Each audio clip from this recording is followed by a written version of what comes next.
দেওগাঁ যুব সংঘ কর্তৃক আয়োজিত এই শহীদ স্মৃতি ফুটবল টুর্নামেন্টের সম্মানিত সভাপতি সেই ইমতিয়াজ মোহাম্মদ শাহিন উপস্থিত আছেন এই এলাকার কৃতি সন্তান, যার নেতৃত্বে বিএনপি যখন প্রথম ক্ষমতা অধিষ্ঠিত হয় এই সাভার এলাকা বিএনপি সংগঠিত হয়েছিল এবং ওই সময় এলাকার সংসদ সদস্য ছিলেন আমার পিতা মোহন রহমান।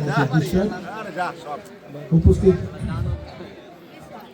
আমন্ত্রিত বিশেষ অতিথিবৃন্দ, এলাকার মুরব্বিয়ান, সুধীমণ্ডলী ও খেলোয়াড় ভাইরা, আসসালামু আলাইকুম।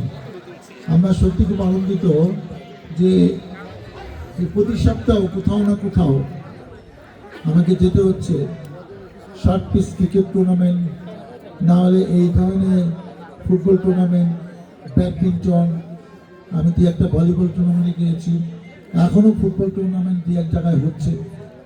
এই জিনিসটাই কিন্তু অতীতে 15-16-17 বছর আমরা দেখিনি। তাতে একটা জিনিস হল যে যুব সমাজ কিন্তু তাদের বিভিন্ন রকম তাদের বিরুদ্ধে যে অভিযোগ, অনেকে মাদক আসক্ত, অনেকে আরও অনেক ক্রাইমের সাথে জড়িত বলে অনেকে মনে করে।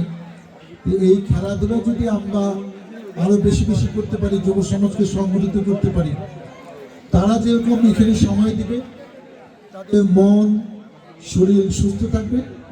আর খেলাধুলার প্রয়োজনটা এই কারণে, যে কথাটা আমি সব জায়গায় বলি, যারা ভালো স্পোর্টসম্যান, ভালো ফুটবলার, ভালো ব্যাডমিন্টন খেলে, তাদের মন মানসিকতা একটু অন্যরকম।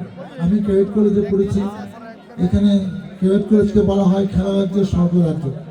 এখানে সব খেলাধুলাতে আমাকে শিখতে হবে। আমি ফুটবল, ভলিবল, বাস্কেটবল এখানে কলেজ টিমে খেলেছি, আমি ক্রিকেট এবং হকিও খেলতাম, আমি লন টেনিস, ব্যাডমিন্টনও খেলেছি। ক্যাডেট কলেজকে তৈরি করা আছে অলরাউন্ডার হিসাবে, যখন যেটা করতে হবে তাই করতে হবে, নো বলা যাবে না। আর খেলাধুলার মাধ্যমে আমাদের যেটা অর্জন হয় সেটা হলো যে স্পোর্টসম্যান স্পিরিট।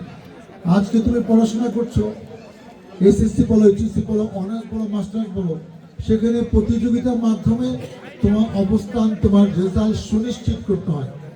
তুমি মাস্টার ডিগ্রি পাস করে একটা জায়গায় চাকরি করতে যাবা, প্রতিযোগিতার মাধ্যমে তোমাকে চাকরি পেতে হবে। তুমি প্রমোশন পাবা, সেখানেও প্রতিযোগিতার মাধ্যমে সেখানে তোমাকে প্রমোশন হবে। তুমি ব্যবসা করতে যাও, সেই কম্পিটিশনে মার্কেটে তোমাকে টিকে থাকতে হলে সেখানেও প্রতিযোগিতা আছে। কোথায় প্রতিযোগিতা নাই? বলে এই প্রতিযোগিতার মাধ্যমে কেউ আছে যে একটা জায়গায় প্রতিযোগিতা হেরে গেলে সে খুব হতাশ হয়ে যায়। খেলাধুলা আমাকে সেই শিক্ষাটা দেয়, আজকে আমি জিতবো, কালকে আমি হারবো, কালকে জিতবো, আজকে হারবো। ফলে এর মধ্যে আমার মাথার মধ্যে এত কিছু অনুভূতি আর প্রকট হয় না। এইটাই আমাদের জীবন। হারবো জিতবো, হারবো জিতবো করে জীবনের পথে হেঁটে যাবো, জীবনটা শেষ হয়ে যাবে। অতএব এটা একটা জীবনের অংশ, কোনো কিছু নিয়ে মন খারাপ করা কিছু নেই। এইটা যে নিতে পারে, এইটা যে অর্জন করতে পারে, সে জীবনে অনেক ভালো করে।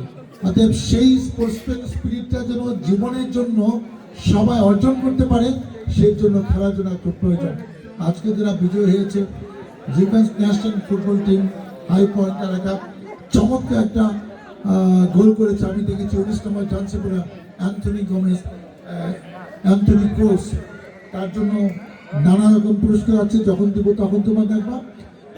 তাদের বিজয়ের জন্য আগামী দিনে অক্ষুণ্ণ থাকে।